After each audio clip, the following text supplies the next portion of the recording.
Hi everyone, in this quick lesson I will show you how to create artboards. Go to the file and new, then we will go to the web or mobile. In the mobile I will use the iPhone X and make sure that the artboard is checked, and then we'll go and create.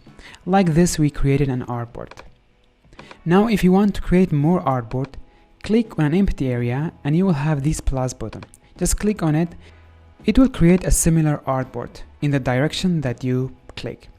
In the layer panel, the artboards are separated.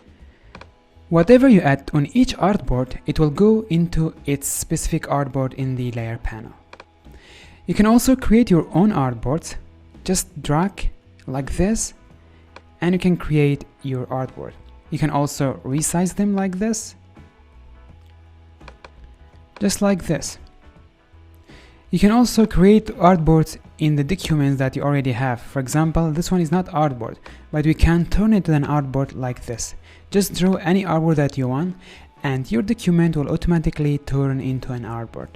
Let's come on Z for now. Okay guys, this will be the end of this lesson. In the next lesson and the next section we are going to cover the layer panel. I'll see you there.